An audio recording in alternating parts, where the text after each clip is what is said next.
Quiconque a un cœur pour entendre et voir doit prendre en considération ce qui va être dit ici, ce que va dire ici l'envoyé de l'Éternel.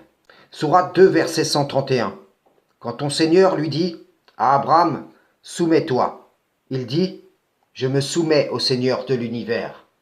Cet ordre du Tout-Puissant, nous pourrions également le voir comme l'injonction de se sanctifier, et par sa pleine soumission au principe divin d'atteindre une forme de sainteté, porteur de paix ou de sanité, recherchant à se parfaire devant la face de l'Éternel.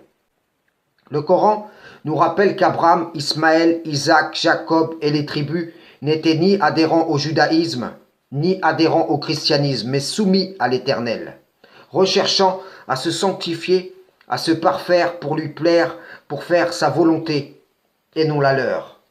Et même dans la Torah et l'Injil, qui sont descendus après ceux-ci, et desquels découlent ces deux idéologies principales, il est écrit en Lévitique 11, verset 44, « Car je suis l'Éternel votre Dieu.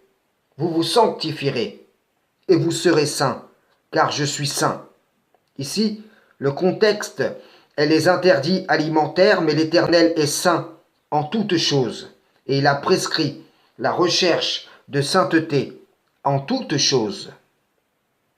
Évangile 5, verset 48, « Soyez parfaits, comme votre Père céleste est parfait. » Sourate 5, verset 111, ils dirent, les apôtres, nous croyons et attestent que nous sommes entièrement soumis. Ici encore, il faut lier ces principes, car il faut être entièrement soumis à l'Éternel pour se parfaire pleinement, et par ce biais atteindre une forme de sainteté. C'est dans ce sens, au départ, que les gens étaient considérés comme saints. Avant toutes les dérives, jusqu'à des cultes leur étant rendus, des prières leur étant vouées, et ainsi de suite. De sorte que, lorsqu'on parlait de tel ou tel saint, on aurait pu dire le soumis un tel, ou le disciple au nombre des parfaits. Comprenez-vous?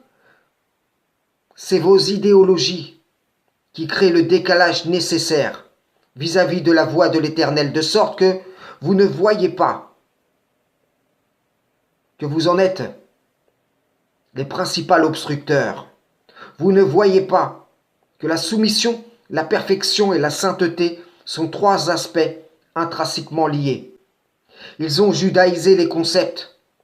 Ils ont christianisé les concepts, ils ont sunnitisé, chiitisé, coranisé les concepts, alors que les principes composant la religion pure sont communs à toutes les parts de l'Écriture, qui ont un esprit commun. Je le répète ici, ceux qui sont à l'Éternel, qu'ils croient en mon appel, car c'est sur celui-ci que le Créateur va réunir les siens, et ceux qui s'y opposent seront eux comptés au nombre des légions d'Iblis le banni. Frères et sœurs en islam, salam, shalom.